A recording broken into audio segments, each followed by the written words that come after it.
signing of a twinning memorandum of understanding between your borough and the Jaffna district in Northern Province in Sri Lanka marks the beginning of a new venture in our routine provincial administration.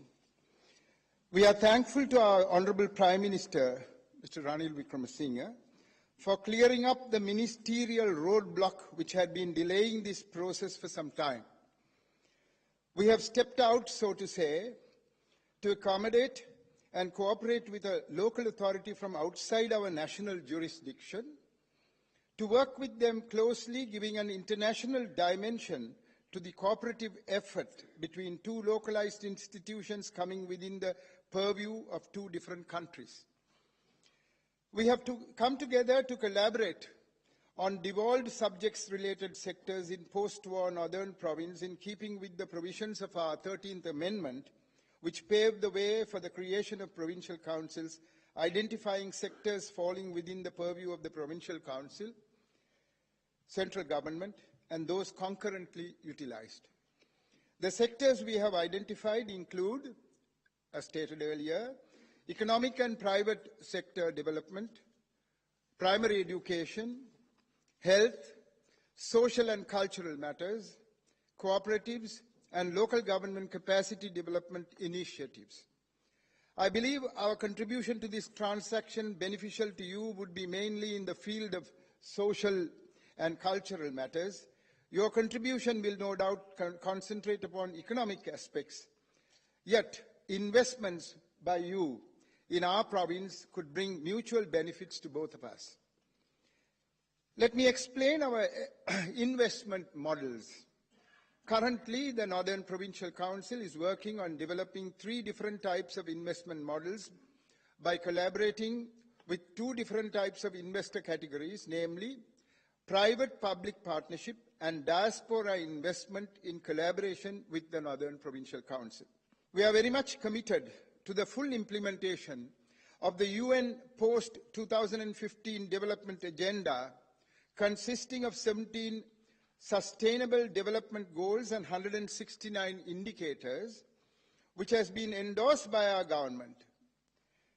From a macro standpoint, particularly the 16th goal is very much in consonance with our roadmap for war to peace transition envisaged for Northern Province over a 15-year timeline. It reads as follows: promote peaceful and inclusive societies for sustainable development, provide access to justice for all, and build effective, accountable, and inclusive institutions at all levels. This is what the UN has stated. This is indeed what we are interested in. Firstly, we need to reduce all forms of violence. The fact that 150,000 armed men belonging to a continual army stationed in the Northern Province necessarily lays the foundation for violence. They have taken over our lands, they have taken over our livelihoods, they have taken over our businesses, our resources, and are a threat to the well-being of our war widows and others. Secondly, we need to promote the rule of law at the national and international level and ensure equal access to justice for all. The continuation of the draconian PTA, or the Prevention of Terrorism Act, does not ensure equal access to justice for all. An inclusive society cannot be built upon a counter-terrorism mindset and state security perspective. The administration must have a humane mindset and people security perspective. People's or human security perspective means rule of law at the local government level, provincial level, and national level to ensure human security in our country. Thirdly, we need to develop effective, accountable, and transparent institutions at all levels.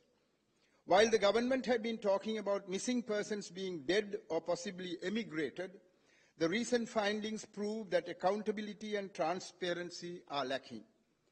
Fourthly, ensuring responsive, inclusive participation and representative decision-making at all levels has been stressed. Politically, Our Northern Provincial Council is being undermined by the central government at all levels. Projects are decided by the centre and foisted on us. In short, the provincial councils are thought of as an aberration that needs to be suffered by the government. I have brought this to the notice of His Excellency the President as well as the Prime Minister. Fifthly, promoting and enforcing non-discriminatory laws and policies for sustainable development is referred to, but discriminatory laws are still in place in our country. Thus, looking from a macro standpoint, I need to say that we have to improve ourselves as a country very much. It is vital that the government of Sri Lanka must be supported by the international community based on the principle of affirmative action to ensure a level playing field. We have lots of difficulty from the presence of Army and Navy on our lands. They have taken over swaths of land, both inland and on the seashore, putting those areas to income-generating businesses, depriving our people of their lands and income. There is a wrong perception among the military that lands captured from the Tamil militants belong to them. I have questioned the soundness of their argument. The war was not with a foreign country. While the war was going on, the writ of the central government did extend into the areas of war in that government, and provincial officials continued their official functions. Hence, the military has only put out an insurrection, and therefore they must return to their barracks after attending to the insurrection. Somehow, large tracts of lands are still in the hands of the military. In order to improve tourism-related businesses, the military is a stumbling block. They are themselves running hotels and restaurants like the Thal Savannah, and they are occupying areas of tourist value. We are negotiating these matters, but the progress is slow. Nevertheless, we could identify potential areas of operation and persuade the armed forces to hand over those areas. I hope our new High Commissioner for Sri Lanka in Great Britain, I was privileged to meet her for the first time today, would help us in this regard. Her presence today gladdens our hearts.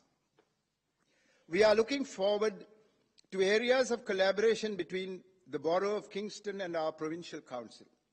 I have instructed my strategic advisor to bring together our economic advisors with your officials and work out the details.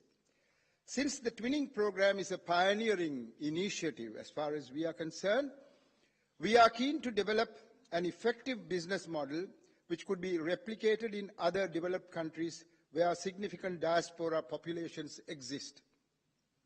I am looking forward to a mutually beneficial and a healthy collaborative effort based on the principles of partnership, which will bring sunshine into the lives of many in our war-ravaged province.